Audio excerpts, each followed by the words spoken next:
Здравейте, приятели! Намирам се пред Никополис ад Иструм. Това е стар римски град.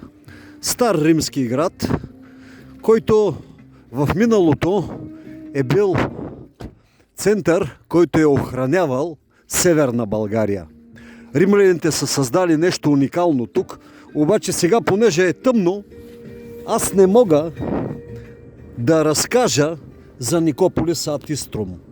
Обаче мога да ви разкажа една история от времето на Никополис ад Иструм. Тогава императорът, който е владеел тази огромна империя, е решил да се оттегли и на престола е застанал неговия син. Незнаено къде е бил императора. Може да е бил в Никополис ад Иструм, сегашния Никюп, в Северна България. Може би императора е бил някъде на потайно място. Но историята започва с това, че младият император тръгва да обикаля империята и решава да види лоялността на своите поданици. В едно село, минавайки през един мост, всички коленичват пред императора. Разбира се, това е било навсякъде в държавата, но тук младият император се натъква на нещо уникално. Сред тълпата на поклонниците пред великия император се изправя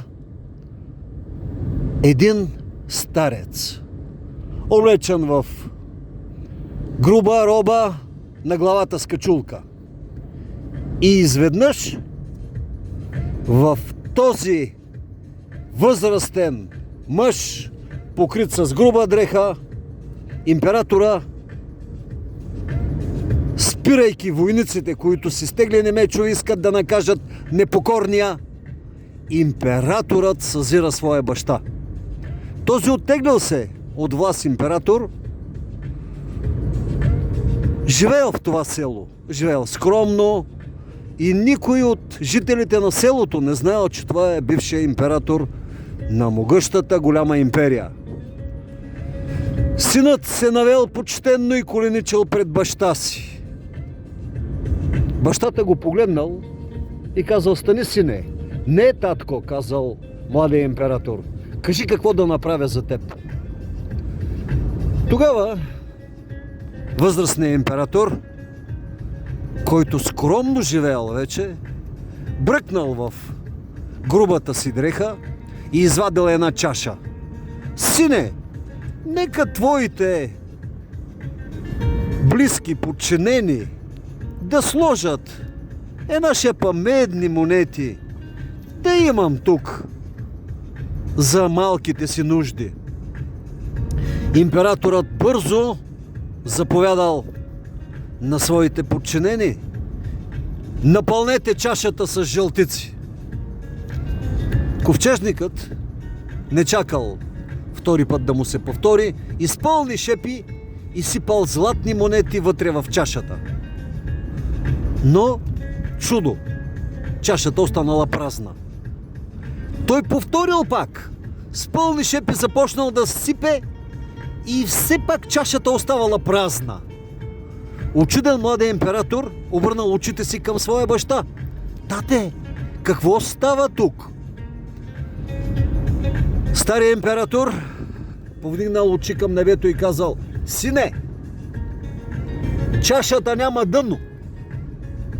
Обърнал чашата и всички видели, че тази стара чаша в ръцете на императора наистина няма дъно.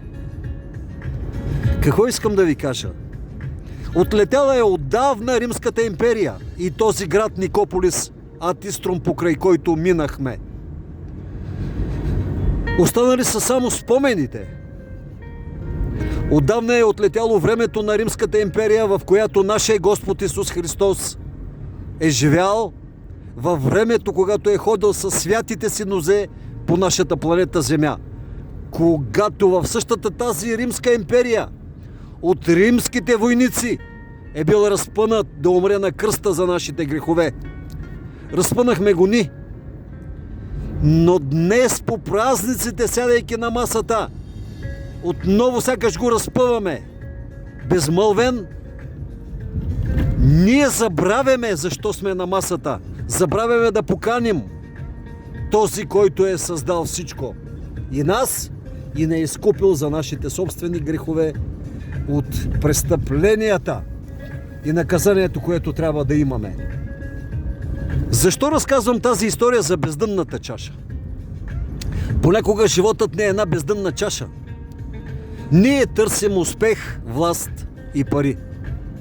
Но всичко това го слагаме в една бездънна чаша. Не случайно Исус, обръщайки се към своите ученици и към целия свят, който по-късно, четейки Божието Слово, получи надежда за живот, спасение и радост. Той каза: да не натегнат сърцата ви от ядене, пиене и житейски грижи. Разбира се, прекомерното ядене, лакомията, пиенето, особено на алкохол, са вредни неща. Но искам да се спра на чашата без дъно, житейските грижи. Понякога си мислим, че житейските грижи се решават с пари. Не е така. Парите са също грижа. Ако не ги управляваме правилно, ако те са цел в живота ни, тази грижа може да ни убие. Дълбока молба имам към вас.